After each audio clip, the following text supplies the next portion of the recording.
Assalamualaikum warahmatullahi wabarakatuh. Alhamdulillahillazi an'amana bi ni'matil iman wal islam. Asyhadu an la ilaha illallah wahdahu la syarikalah wa asyhadu anna sayyidana wa nabiyyana Muhammadan abduhu wa rasuluh la nabiyya ba'dah. Allahumma salli ala sayyidina Muhammadin wa ala alihi wa sahbihi ajma'in. Qala Allah Ta'ala fil Qur'anil Karim, Bismillahirrahmanirrahim. Inna awwala baitin wudi'a lin-nasi lillazi bi Bakkatin mubarakah wa hudan lil alamin. Shadaqallahul azim. Kaum muslimin dan muslimat sedang pengajian dimanapun berada yang kami muliakan, kita bersyukur kepada Allah Subhanahu wa Ta'ala. Pada malam ini saya hadir kembali setelah sebulan lebih tidak muncul-muncul karena saya melaksanakan ibadah haji ke Tanah Suci Mekah Al-Mukarramah. Alhamdulillah, berkat doa daripada pemirsa, para keluarga, para handetolan, para sahabat, saya dan istri selamat kembali dan bersama seluruh jemaah haji lainnya selamat kembali ke tanah air kita Indonesia ini, khususnya di Kabupaten Kampar. Mudah-mudahan para pemirsa juga dipanggil oleh Allah Subhanahu wa Ta'ala menunaikan ibadah ke tanah suci Mekah Al-Mukarramah. Amin ya rabbal alamin. Salawat dan salam kita tidak lupa untuk Rasulullah Sallallahu Alaihi Wasallam. Allahumma salli ala Sayyidina Muhammad wa ala ali Sayyidina Muhammad. Ayat yang kita baca di awal ceramah tadi adalah surah Ali Imran ayat 96. Inna awwal baitin wudi'a lin-nas lillazi bi Bakkah mubarakan wa hudan lil alamin. Sesungguhnya rumah pertama yang dibangun untuk tempat ibadah manusia ialah Bakkah. Bakkah itu Mekah itu, Pak, yang diberkahi dan menjadi petunjuk bagi semua manusia. Jadi keberkahan kota suci Mekah itu tidak lagi hanya sekedar cerita. Saya sendiri dan jemaah haji lainnya menyaksikan bagaimana barokahnya kota suci Mekah Al-Mukarramah. Kalau dibandingkan dengan alamnya itu jauh lebih rasanya alam kita Indonesia ini, tanahnya subur, hutannya banyak. Di sananya gunung-gunung terjal saja Bapak Ibu sekalian. Tetapi negeri itu negeri yang makmur. Apa yang kita cari, apa yang kita mau, di sana ada semuanya. Itulah negeri yang barokah, kota suci Mekah Al-Mukarramah. Maaf kaum muslimin, pulang dari Mekah itu rata-rata orang mengalami batu itu. Kenapa kota suci Mekah itu disebut dengan kota yang Bakkah itu adalah barokah? Ada beberapa alasan. Yang pertama adalah tempat Ka'bah, rumah Allah yang pertama kali. Di Ka'bah itu adanya di tanah suci Mekah. Kalaupun ada orang membuat apa Ka'bah itu hanya sekedar untuk manasik haji saja. Ka'bah yang dibangun pada zaman Nabi Ibrahim itu adalah tempat suci yang sampai hari ini kaum muslimin tidak pernah sepi 1 menit pun. Itu sudah kita saksikan langsung. Mau panas, mau hujan, mau apa, mau siang, mau malam, kita mau nyari tempat yang sunyi, tidak ada. Tidak ada, Pak. Itulah dia kota Mekah, tempat Ka'bah, rumah Allah yang pertama kali. Dan itu kita buktikan secara langsung. Yang kedua, kota kelahiran Nabi Muhammad. Jadi kalau kita lihat di samping Masjidil Haram itu ada rumah tempat Nabi. Nah, kalau kita melihat rumah kelahiran Nabi itu terasalah oleh kita, bertambahlah keyakinan kita, ya, bertambah keyakinan kita kepada Allah bahwasanya di sanalah dulu Nabi kita dilahirkan. Nah, itu yang kedua. Yang ketiga adalah diberkati dengan kesucian yang abadi. Jadi kota Mekah itu Allah menetapkan kesucian kota Mekah sejak penciptaan langit dan bumi. Mekah juga dikenal sebagai negeri yang aman, tempat yang didoakan oleh Nabi Ibrahim agar menjadi tanah yang aman bagi generasi mendatang. Tidak usah khawatir kita, Pak. Apapun berita-berita hoax tentang Mekah segala macam itu, nyaman kita, tidak ada masalah. Jangan takut itu.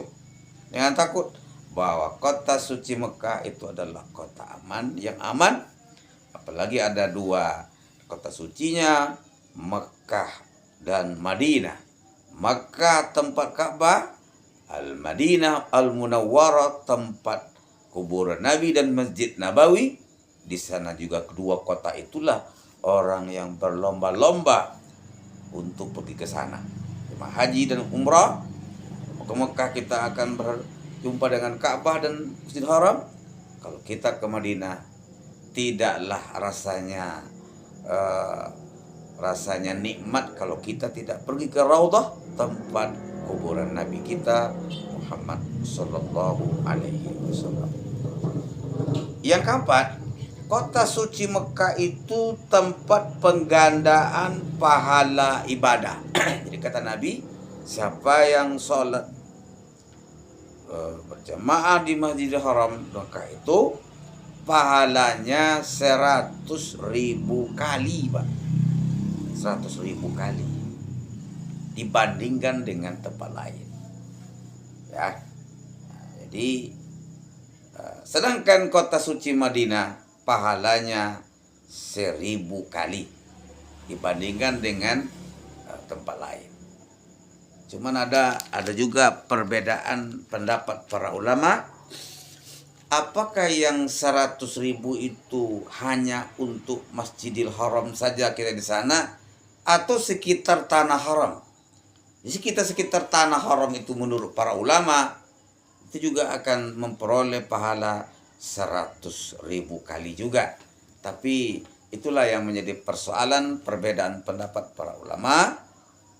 Sehingga itu pula lah yang mendorong, kalau suatu situasi yang sangat sulit kadang-kadang untuk pergi ke Masjidil Haram, para mutawib kita, para pemimpin kita mengatakan silakan ajalah sholat di sekitar tanah haram karena pahalanya sama dengan apa. Itu merupakan perbedaan pendapat para ulama. Jadi makanya kita ada yang tempatnya dekat dengan Masjidil Haram, kita bisalah setiap waktu. Ada yang jauh, Pak.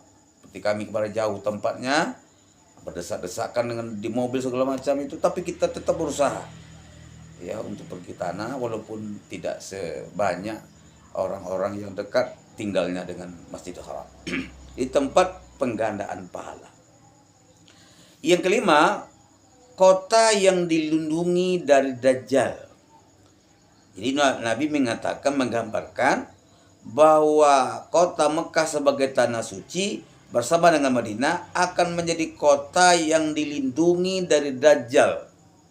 Jadi dalam hadis bahwa Dajjal tidak akan mampu masuk ke kota Mekah karena kota ini dijaga barisan malaikat yang berdiri di setiap sudutnya. Memang rasanya ada keajaiban rasanya, Pak, di kota Mekah dan Madinah itu. Jadi kota yang dilindungi dari Dajjal, dari orang-orang yang ingin merusak, orang-orang yang ingin menghancurkan, itu Allah akan lindungi. Yang keenam, pusat perdagangan dan kemakmuran sejak zaman dahulu. Jadi kota suci Mekah itu kota perdagangan. Makmur pedagang-pedagang itu, Pak.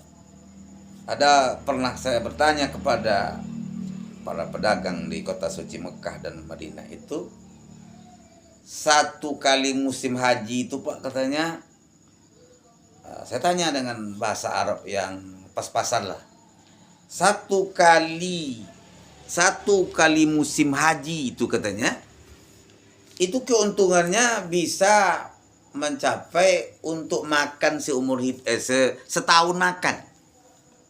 Sekali 40 hari dia berjualan berdagang tuh, keuntungannya untuk 1 tahun makan. Nah, tambah lagi dengan musim-musim setelah haji itu ada umrohnya, tidak pernah sepi. Makanya penduduk kota Mekah yang biasa berdagang, dia akan memperoleh keuntungan yang banyak karena kota tersebut ramai terus. Ini pulang orang dari tanah suci itu, disambut dari penunaikan ibadah haji, akan dibuka pula kerannya lagi untuk orang pergi mengerjakan umrah. Jadi kalau kita tengok pusat-pusat perdagangannya itu luar biasa Bapak Ibu sekalian. Tempat-tempat belanja yang murah meriah. Bahkan kita subuh-subuh pun pulang kita dari masjid, kita sudah disuguhkan dengan berbagai macam-macam yang akan kita beli. Uang aja lagi masalahnya Pak. Jubah-jubah yang begitu bagus itu dijual dengan murah saja. Ya, banyak macam-macamnya. Itulah yang membuat jemaah haji kita kadang-kadang kekurangan uang karena begitu banyak barang-barang yang akan dibeli. Membawanya pulang pula kadang-kadang tak muat di koper sekarang Bapak sekalian. Itulah kemudian yang terakhir adalah pusat dunia menurut penelitian ilmiah. Jadi yang nolnya itu adalah di kota suci Mekah itulah Pak. Sehingga perkembangan dunia itu, penelitian dunia itu diawali dari kota suci Mekah Al-Mukarramah. Itulah kira-kira gambaran dari tanah suci Mekah. Mudah-mudahan Bapak Ibu saya doakan dapat pula menunaikan ibadah haji atau umrah dan di masa yang akan datang. Demikian, wassalamualaikum warahmatullahi wabarakatuh.